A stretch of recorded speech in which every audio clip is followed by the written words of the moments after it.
For right answers, they're going to give you 50% off coupons for a pair of shoes for crews. All right?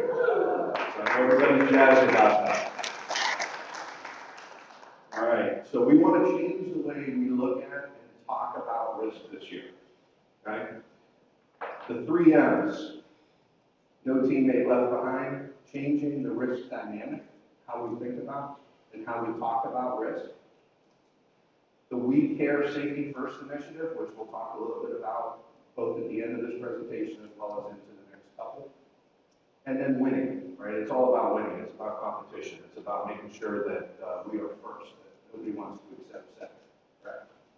All right? So the 3 M's, what do you think those mean? Does anybody know what the 3 M's of leadership are about? No? The men, the mission, and me. Right? So Pete Blaber was a former Delta Force commander. He wrote a book, it's called The 3 M's, The Men, the Mission, and Me. And it really summarizes what we need to be all about with our teammates, right? We need to look at what we do every day with that same mindset.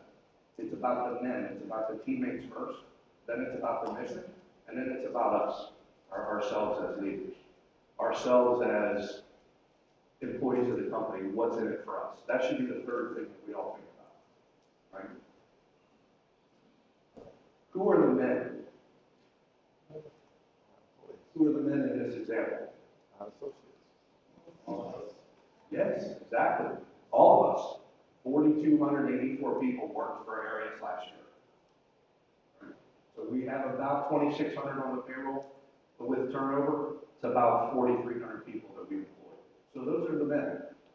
We owe it to them, and as we talked about, the first rule of combat is make sure everybody comes home safe, right?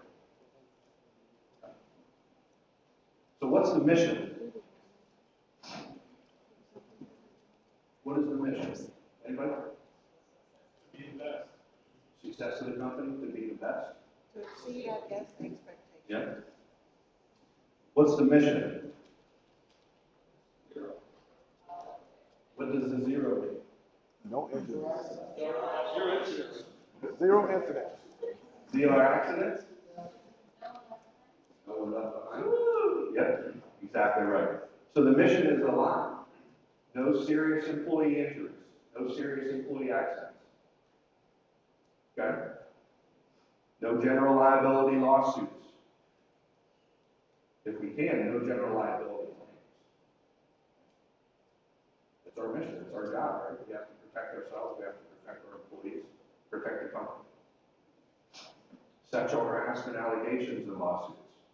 It was a little disheartening yesterday when Vanessa asked, how many of you feel that in your locations your employees feel comfortable coming forward? And there was maybe 10 hands that went up. And that's, guys, we gotta change that. We have to model the behavior and we have to let our associates know that they're welcome to come forward. We have to have that open door, as Patrick talked about. We've got to have that open door where people feel comfortable to come forward if they're being mistreated or something's wrong. Right? We have to put the people first. We've got to put the welfare of the associates first. Okay? Hostile workplace, EEO charges, OSHA violations. Anybody ever had an OSHA violation in their career? Yeah. Where OSHA comes in and it's too hot or it's unsafe or we're not operating correctly. So we want to make sure that we're avoiding those as well. And then any Department of Health violations. So that's the zero, right? That's the mission going forward for this year. Do we think we can do that? Yes. Can we be at zero? Yes. I agree. How are we doing so far?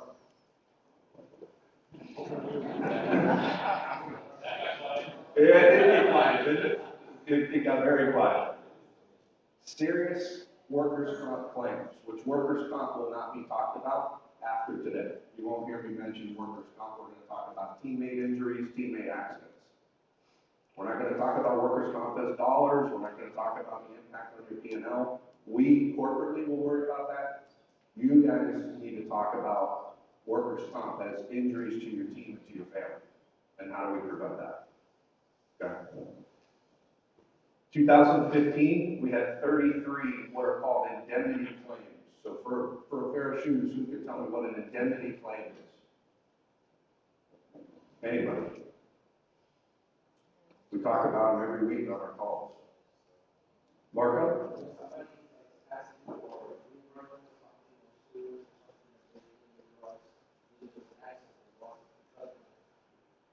Sort of. Anybody else? So there's two kinds of workers' comp claims. There are indemnity claims, and then there are medical-only claims. So a medical-only claim is somebody gets burned, they go to the clinic, they get some burn salve, they get their hand wrapped up, and they come back to work. Somebody falls down, they strain an ankle, they go out, they don't get medical treatment, they don't have lost time, they don't get paid under workers' comp. That is medical only. If you're getting paid, if you're receiving workers' comp benefits, or you're receiving, you engage an attorney and there's litigation, then it becomes an indemnity claim.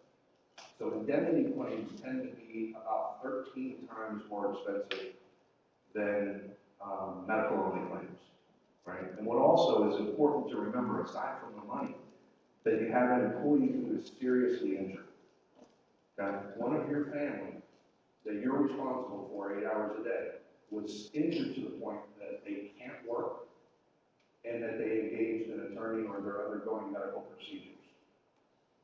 Right? So that's pretty serious. So this is a great category for us to focus on for today, because these are the incidents that resulted in the most severe injuries to our employees, right, to our teammates. So we had 33 of them in 2015, 45 last year. Year to date, we have 10. Right, so a round of applause. Right, we're moving the needle, we're moving in the right direction. Locations that went from 1 to 0, there's 3 of them. And then Carrie from West Palm Beach, where's Carrie? Spectacular. Right, we've had no indemnity claims in West Palm Beach for 3 years.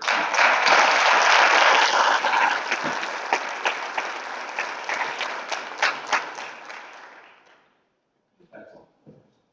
So who is the me? The men, the mission, and me. Are we all clear on the mission before I get away from here? Because we're going to keep talking about it, if there's any questions about the mission. Good? Who's the Zero me? questions. Zero questions?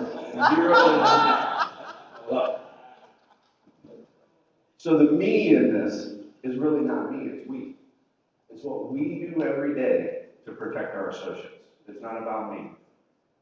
Right? I know that I may head up the risk strategy for the company and asset protection, but we can help guide, we can help set processes in place to make us, to educate, to help bring some things to light, to help change some of the directions and change some of the ideas.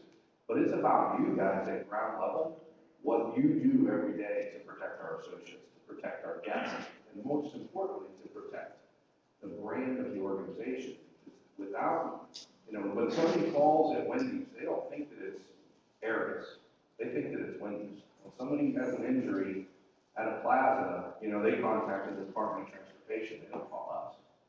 So our brand is critical for us to be able to continue to operate and do business. That our brands have faith in us, and they have confidence that we're going to continue to execute for them, and that we're going to protect their image as well. Right? Clear? Excellent.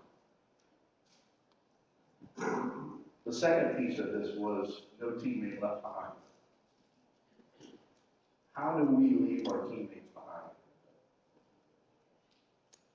Anybody? Give me one. Dennis, how do we leave our teammates behind?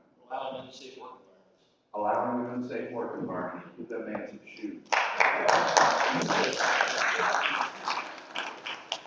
Kenya? I'm sorry? To provide proper communication. Exactly. Education and training? Yep. Okay. Failure to set clear expectations and hold them accountable to it, right? Failure to have high moral and ethical standards. Somebody else have one? Very good, Chris. Not one of these three. No, I was just gonna say, kind of like just be aware of the environment, your surrounding, always be looking for any potential hazards, to protect the team. Yes, of course, of course. What does it mean, before we go further, what does it mean to have high ethical standards and integrity standards? What does it mean as a leader to have high ethical and integrity standards? I'm sorry? We lead by example. Absolutely. Mike? Walk the talk. Walk the talk, that's right. So, in our business, or in life in general, if you commit to doing something, you follow through on it, and when somebody's not watching over your shoulder or pushing you to do it. Right? That's integrity. You do the right thing when nobody's looking. You know, I used to tell my kids that integrity is not like a faucet. You know, you don't turn it off when it suits you and then turn it back on when it doesn't. And they would always say, well, you can cheat on your taxes. And I'm like, stop! That's not, you did. That's not what I'm referring to, right? But that's integrity and ethics. You do the right thing, right? If you allow something to happen in your property that in your mind and in your heart you know is questionable, it's now been authorized for everybody that works for you to do the same thing. Whether you know it or not, you know, vicariously and by example, what you do every day sets the tone for what we tolerate in our business from our people. So it's important that we walk that ethical line very, very careful. And sometimes it's blurry, don't get me wrong, I understand. Sometimes you cross it before you realize you're over it. But we have to make sure that we are walking that line and that the line is clearly delineated. It's not just a line in the sand that goes away with the wind blows. It's very hard to take it back. It's almost impossible. All right. Failure to maintain a harassment-free environment. So I know Vanessa asked a question yesterday about if you have people swearing in your location. All right, and that's a good sign of what's to come. When people feel comfortable to lie, to cheat, to swear, to grab one another, to horseplay, when you have that going on in your location, you're days, weeks, or months away from sexual harassment litigation, hostile work environment litigation. It's coming. There is no question that it's coming. In today's day and age, 20 years ago, 30 years ago, it was a different story. But in today's day and age, if you allow that type of behavior to happen, it's inevitable that it's going to get to this point. That $900,000 that we spent in LA, I'm sorry to bring it up again. And again, let me be clear, this was pre the current leadership in LA. Since the new leadership has taken over, there's a definite change in the culture and the vibe in that place, and we certainly recognize that and appreciate it. So, but that will replicate itself again and again and again in multiple properties if we allow that stuff to happen. And I know it's hard as leaders because we're friends with our people too, right? You know, we don't want to be just a boss. We want to engage, we want people laughing, we want to socialize. But we have to be very careful as leaders that we're giving orders and we're giving direction and people are following. And that's a matter of respect, right? That's a matter of leadership like in the military. There's the chain of command is very clear. If I say go jump on a grenade, somebody's going to fall on a grenade. I'm certainly not, advocating that you tell somebody to clean the up all the time, or something crazy like that, and testing them to see if they'll do that. But that's the type of hierarchy that there has to be. When you say jump, people say, how high, boss? What am I going to do for you? So you have to be bosses. How many of you are parents? Good, good. So you can relate to that. We always criticize people that we know who are friends with their kids, don't you? When your kids do something wrong, we as parents, just like we as leaders, are responsible to make sure that there's boundaries. And then we set clear expectations so our children know what that box is that they have to live in. And it's the same with our employees. It's the same with our teammates. We have to give them the structure and then reinforce that structure to make sure that they can be prosperous, right? That they understand what it is that they have to do every day to be successful and to continue on in life.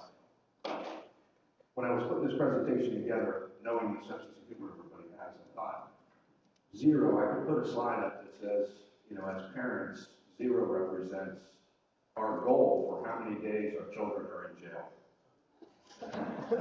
How many hours our daughters spend naked on a dance floor. But I thought I'd leave that out. You would get the message of a lot of parents, right? Unfortunately, one of my children has been in jail, and one of them was a stripper. So it was a college student. I digress. I don't like to do that. And it's better to maintain a hazard-free environment. Right? Excellent. But you do the right things all the time, right? We tell our people all the time what's right to do and what's not right to do, right? What they should and should not do, and how we can be successful. But what happens when we fail? What happens when we don't get that message across? How many of you on our calls every week say, gosh dang it, I tell my people all the time, you have to wear a cut glove. You have to wear a cut glove. Right? We tell them all the time. But sometimes that's not enough. Right? Sometimes we say, when you're emptying the oil, you gotta have a glove on. Then we walk past them 10 times, and they don't have the glove on, and ultimately this is what happens. How many of you check for shoes, slip-resistant shoes every day with your people? Every hand should go up. And again, there's 10 hands in here. That's why we have slip and falls, because it's not something that you're making mandatory as part of the daily business. If you're in an airport and somebody shows up without their sign-in badge, what happens? They don't work, they go home. So if you show up without your slip-resistant shoes on, you go home. It's that simple, right? We tell them, man, you know, we're going to keep the place nice and clean. We want to make sure that we clean up those spills. But every week on our call, what are we talking about? We're talking about spills. We're talking about somebody that fell because there was a spill somewhere, right? So what happens when there's a spill? Somebody falls and ends up in a wheelchair. My phone's ringing. I got Dewey, Cheatham, and Howell calling me saying that their client is worth $50 million because they broke an ankle. And then I'm having to fight and argue with somebody and tell them that, you know, if they had their head amputated, I might give them $1 million. But short of that, it's $500 in a gift card for Dunkin' Donuts. That's the story of my days in my life when we don't clean up spills, right? So there's more than just telling somebody. The last 12 months are after-action damage assessments. There's been some damage, right? There's been some carnage. The important column, serious injuries, and the percent of the total accidents that we've had in each category that were serious enough that they became an indemnity claim. Okay? And then the percent of each of those types of accidents by category that resulted in an indemnity claim. Now, does anybody for a pair of shoes know the statistical average nationwide for percentage of accidents that become indemnity claims? 50%. 35. You guys all have new shoes, apparently. Thank goodness. It's 10%. 10%. We run almost 30% here of our claims in the last 12 months that became indemnity claims. So we're 3 times the national average. When you have a great batting average, being 3 times the national average is fantastic, right? Winning in combat, 3 times the average of the world is great. To have 3 times the amount of serious injuries in our business is not good. Right? So when you look at this category and you see the percentages, you have cumulative trauma. Who can tell me what a cumulative trauma injury is? Anybody? Cumulative trauma. What does cumulative mean? Repetitive, right? Repetitive. Yeah, back injury could be, the most common cumulative trauma injury is carpal tunnel syndrome, right? So you're always working the fry basket. 8 hours a day, you're dumping fries. So what you can do as a GM to make sure that somebody doesn't suffer from that injury over a long period of time, what could we do? Switch it up. Switch it up, exactly. Perfect. So 3 hours a day, you're working the fry basket, and then you go to lunch and you come back and you're a prepper, and you're making salads. And then you come in the next day, you work fries, and then you're cooking, right? So you're not constantly using the same muscle and the same repetitive motion day after day, year after year. Because over time, that's going to end up affecting anybody, right? Questions about this? Where do these accidents happen? Everywhere? You guys, homeowners, your renters, doesn't matter if you have a grass hut or you have a cheeky that you're cooking in or using the restroom, and I still couldn't figure out the restroom situation. You know, we saw where they sleep, where they cook, dining room, no bathroom, no baño, no bueno.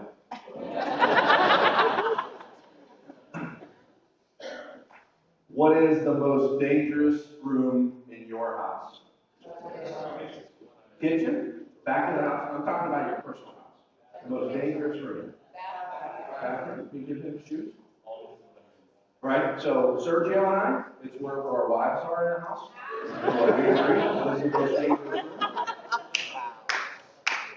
It's only been 30 years for me, so I still walk around with bumpers on. Make sure. Statistically, it's the bathroom, right? It's the most dangerous room in the house. Statistically, more deaths happen in bathrooms than happen anywhere else. What about in your houses at work? What about in your work environment? Do any of you know a line? Do you know what the most dangerous location in Orlando is? Ruby Tuesdays. Who else wants to hedge a guess in your location what the most dangerous one is? Purnell? Or Carlos, do you know? In Maryland House, most dangerous location? Lobby outside. For employees. For employees.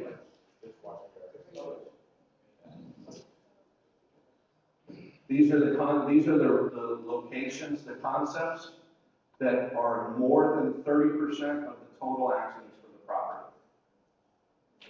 Right? So we just started to be able to identify this with Lori's help and our team at Corbell to be able to identify the concept where the injury occurred rather than just the property where the injury occurred. Okay? So these are the total locations in the company, the concepts that account for more than 30% of the total property's injuries. These are your bathrooms, right? These are your bathrooms in your house. So we're all parents. If your kids are playing in the kitchen and you've got tile floors and there's a spill in the kitchen, are you going to leave it there? No? Huh. I mean, it depends on what you're trying to teach. But statistically, no, you would probably not leave it there, right? If your kids are playing around a hot stove, what are you going to say? We're going to say, hey, don't do that. But are you just going to say, hey, don't do that? No. Right. You're going to say, get away from here. You're going to do something else to get their attention beyond just saying, hey, don't play near the hot stove. Right? There's going to be a little more of a lesson in the life than that. Same thing. Same way you got to look at this. You know, our lobby's the most dangerous place in Pompano Beach. Right? The lobby, Pizza Hut, and the gas station combined. So what do? If they're slip and falls and that's the problem, maybe we need to look differently about how we schedule lobby associates. Maybe we need to give them an extra dry broom or an extra dry mop so they can make sure that they're drying up the spills and that they have 2 signs that they carry with them. So we've got to look at this a little bit more linear as to causation, but also approximate the location where these occur. Right? Because these are your teammates, these are your family. These are people who are getting injured in your building that you're responsible for. When I first started here, really sad situation. The employee's first day, somebody was teaching them how to cut, and they were teaching them how to cut without a cut glove. The very first day on the job, they sliced their hand open and had to go to the hospital. Right? 18 years old. Young lady goes home, what do you think her parents said? Are you kidding me? You were cutting without a glove, you had no supervision. No, my boss was teaching me how to do it this way. I mean, come on, right? So we got to change the paradigm. We got to change the way we look at this. This it's not just $600 for stitches. You know, the impact emotionally on somebody that gets injured and physically that gets injured and the lifetime of damage to an arm, to a leg, those are things that our children, imagine how we would feel as parents. You know, how do you think I felt when I found out my son was, you know, dancing?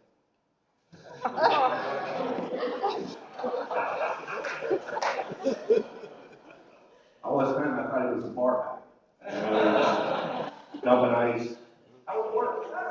Same old. Carrying a cake to beer out. Changing the tire one day. Here, I'll help you. Open the trunk up. I see chaps. Cowboy hat. Handcuffs. You know, and I'm like, you working at Chuck E. Cheese? I'm sure that's not part of the offer. So, no bueno. Will this help you guys to be able to see this data every month to understand where your locations and concepts are struggling? Yeah? Okay. From a company standpoint, these are the properties that have greater than 7% of the total incidents for the entire company. Okay? As you notice, LA's up here, and Ford's filling station is their most frequent location, but it's not more than 30%, so it wasn't on the prior slide. So even though LA has quite a bit of incidents, they also have twice as many employees as any other location in the company. Right? It's a very disparate group. They have fast casual, they have quick serve, they have, you know, warehouse operations, they have central storage rooms. So there's a lot of moving parts and things that are going on out there. Each of these locations, as you go down, you know, you think about your own locations in Maryland House. What am I doing in Duncan? You have lifting, you have strains, you have slip and falls. So there's a variety of incidents and types of incidents that occur at these locations. But what's the bottom line in all of these accidents and all of the injuries that we have in this company? What is the one thing that really is in common with all of them? They're preventable. Yeah, they're preventable. Right? If somebody lifts the wrong way, sure, we could have reinforced the 55 times that we walked past that person when they were bending over from their back and lifting a case of water and we didn't say anything. The first time we seen it, she said, whoa, hang on. Here's how you lift. You have bended the knees, right? All of these are preventable, in my opinion.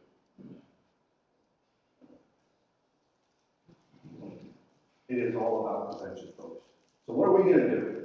How are we going to help you prevent? Anybody need to stretch, do any calisthenics or anything? Anybody need to get up? All right. What are we going to do? We're going to do a couple of things right out of the gate. We are going to start providing every employee in the company with 2 pairs of shoes for crews every year.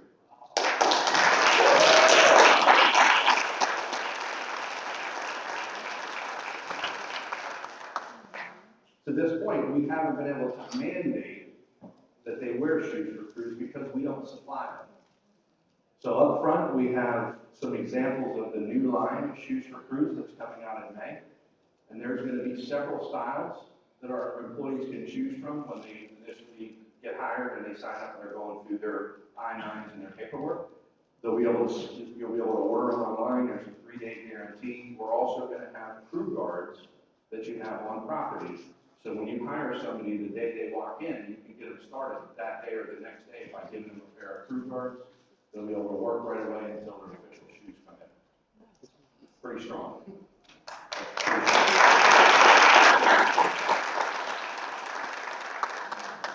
Thank you to Sergio Chavi for making that happen. That's what it all boils down to. Something else you've all been asking for? We're going to do pre-employment criminal background checks on every person that we hire going forward, right? So there is a direct correlation between criminal behavior, drug abuse, prior injuries, prior accidents, things like that tend to follow people that maybe don't have the same level of morals or character that you may have. So doing the pre-employment background checks is at least going to give us a window into the person to see whether they're a habitual offender, if they've got other problems, If there's some reason that we shouldn't bring them into our family, to be a part of our family, interact with your other children, with the other folks that work for you, right? So we think this is gonna help dramatically. I know in my prior lives, it helped dramatically with turnover, reduce turnover in a prior company by 20%, and that's real money. It costs a lot of money to rehire somebody, right? When somebody has an accident, somebody works for you for 6 months, and they go out on unemployment, it's $6,000, $8,000 that we pay as a company for their unemployment. So making sure that we hire the best people that are gonna stay is critical for our success. So this is gonna help a lot. Another tool that's proactive is the weekly calls. We get a lot out of that. There's a lot of sharing on those calls. Unfortunately, most of you only attend when you have an incident that we need to talk about. What I would like and why we designed this initially is for everybody to be a part of those calls. Even if you don't have an accident that we need to talk about, it's an opportunity for you to learn, for you to listen, for you to share, and Paula attends them regularly, always gives feedback. So everybody has had a similar situation, everybody's had a similar incident, or a similar objective in their location. So it's very beneficial for everybody to be a part of those calls. Okay? Having concept managers attend, I know it's something they're doing in LA now as a test. I think it's great.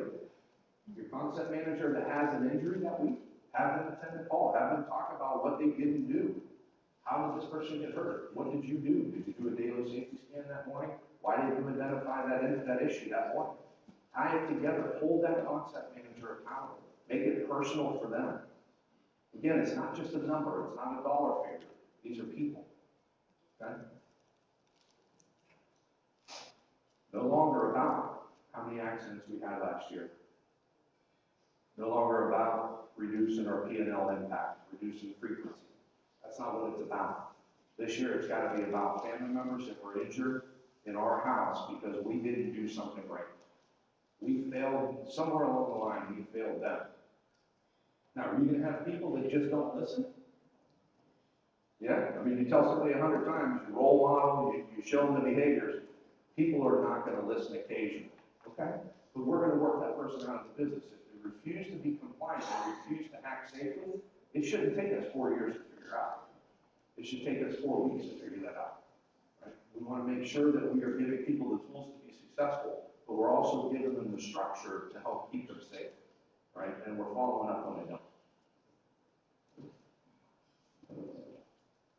The difference between being right and being happy. As we talk about what's right, we talk about what not to do. What did your parents always tell you when you wanted that Daisy BB gun?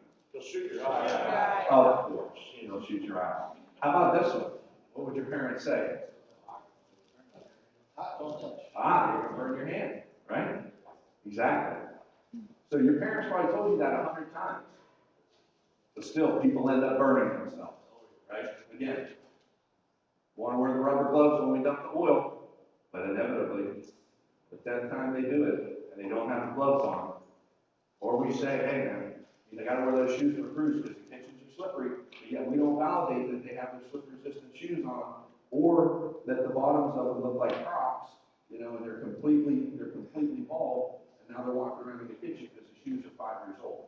So inevitably, we have to end up with a serious injury. Right? So there's a difference between being right and being happy. You tell somebody that they have to wear their cut glove all the time. What happens? And then I get a phone call. And we're talking about somebody had stitches. So again, this bottom section, no matter how many times you tell somebody what to do, we have to model the behavior. We have to follow up. We have to set good guidelines and boundaries. We have to follow up and manage our expectations. We have to change our tolerance level.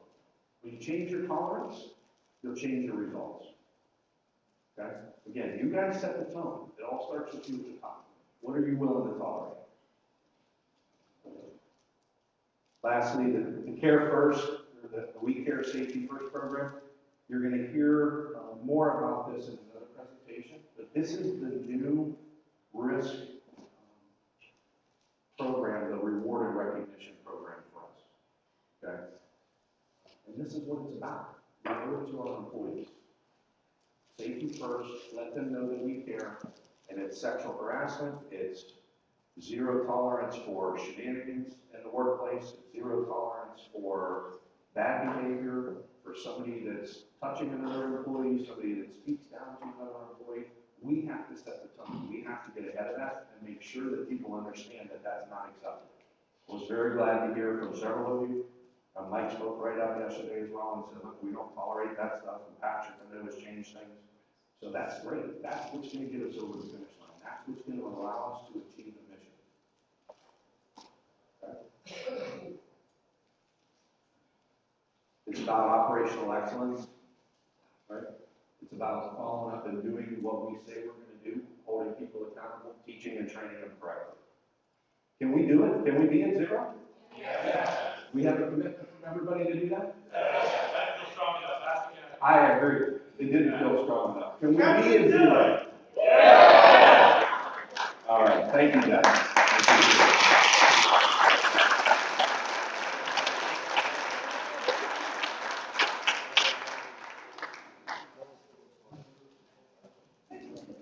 We want to do something special for you. I was going to tell you about, or can we get each general manager to stand up? Can we get the regional / director as well to stand up for the field operations? LP team is already standing up. Okay. Martha, also you're representing LA. Stand up for us also. Awesome. Patrick standing up, Andy, you got it. He's up too. Is that all? All right. Go ahead, right? Talk about it. So to make sure you don't forget the commitment and you don't forget the vision, aside from all of the zeros and the zeros on your sleeve, on your jacket, we wanted to make sure you had another reminder. So Carrie and Muriel, I mean, very, very super talented, and with Sergio pushing this thing along, it just was incredible, the effort. We want you to take these back, display them prominently, talk about them in your safety committee meetings, talk about it in your huddles, when people are asking you what it's about, explain to them what it's about, that it's about protecting the people, right? We don't want you to forget about it. So we're going to deliver these to all of you who are standing up to take back with you. Yes, Dennis. Yes. Yep.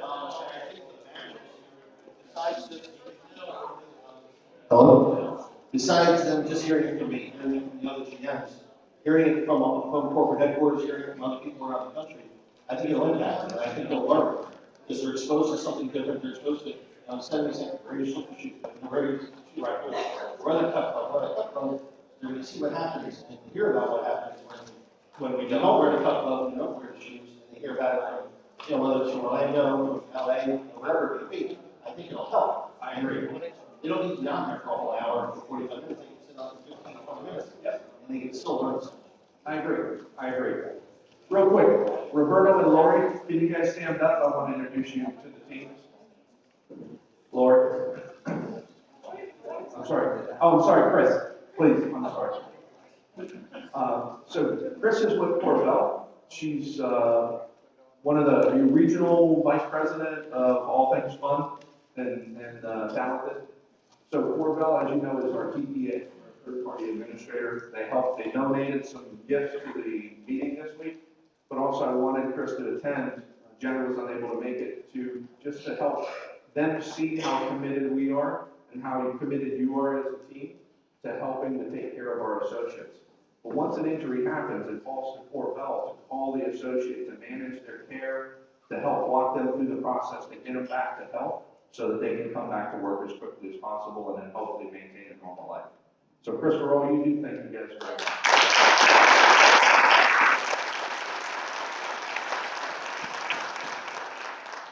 And then Roberto Dorian from IZON.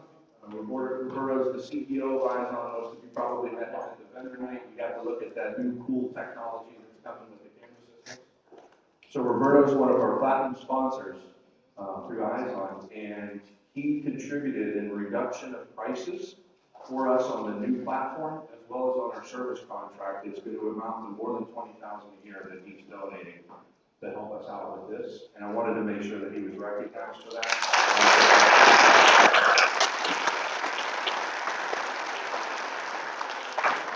Thank you. And thank you, everybody. I appreciate it.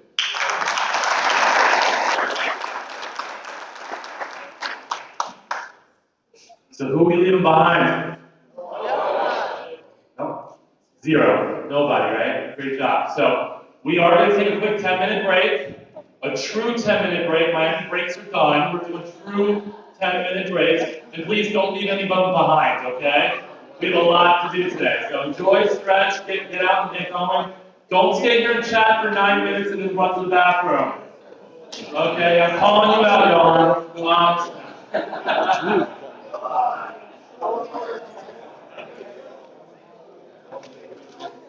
Doing good.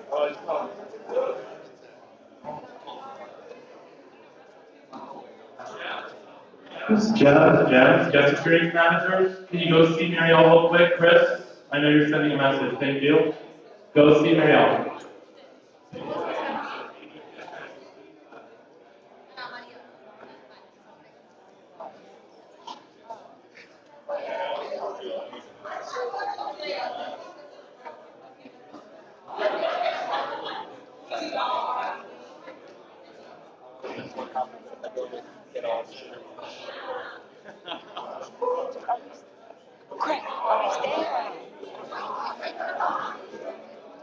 Morning.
Nice try.